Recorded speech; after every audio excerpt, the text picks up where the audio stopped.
Hello everyone, and welcome to the third lecture in the Decentralized Finance course at the University of Toronto, Mississauga. In this course, we're going to talk a lot about a lot of very nerdy things that are not really directly related to finance and economics, but that are quite central to understanding how a blockchain works. And therefore, I thought it is useful that we spend some time thinking about this. And in particular, some of the details of the things that we are looking at will be useful when we later talk about something called zero knowledge proofs. This is something that we need in order to create privacy on blockchains. And the concepts that are used in zero knowledge are actually very similar to some concepts that are used in game theory about the idea of common knowledge and so on and so forth. So let's dive right into it. Let's go back to just revisit quickly of what it is that we're going for. The features of a blockchain is that it allows peer-to-peer value transfers. It doesn't involve trusted third parties. It is censorship resistant, meaning that no external party can change, unilaterally the records of a blockchain. It is secure and it is fully decentralized. So these are in many ways desirable features because it is a very democratic system, and we want to understand how this comes about. Now, the key questions that we have to ask ourselves and that we have to analyze a little deeper are the properties of the records that we're looking at and the updating protocol for changes in this database.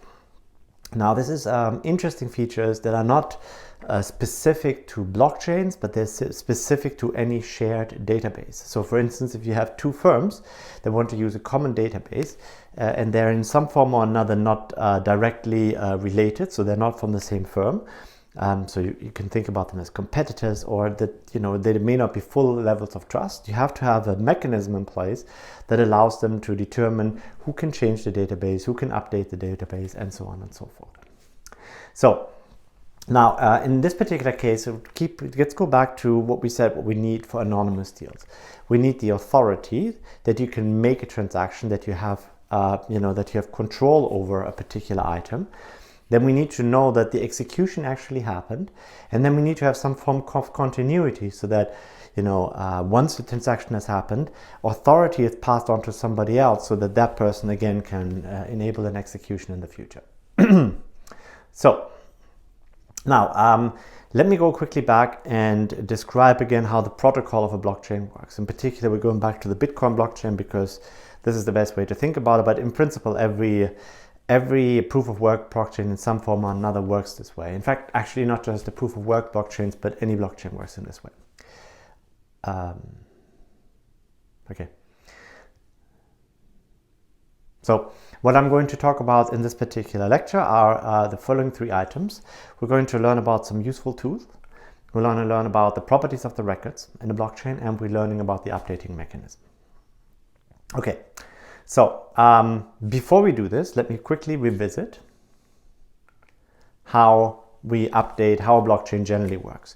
And so in fact, this is not specific to the Bitcoin blockchain. It's actually many blockchains have a mechanism in one form or another that has the same principle and mechanism in here. So the first thing is that someone initiates a transaction. That means that person signs a transaction and sends it for verification to a network. Now the network will check the digital signature, and we're going to explain later how that exactly works. And if the signature checks out, it goes into a pool of authorized transactions. This is sometimes referred to also as the mempool. Now this mempool contains all the transactions that are ready to be added to the blockchain. And so now we have to have a mechanism by which somebody can add to the blockchain. So as I said before, when you have any decentralized network, it is important to understand who can update the records.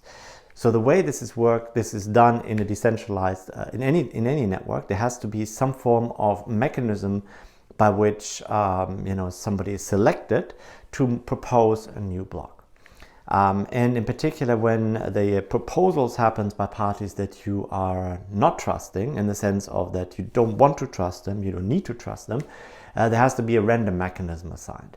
Now, the random mechanism in the proof of work work protocol is one where people make random guesses.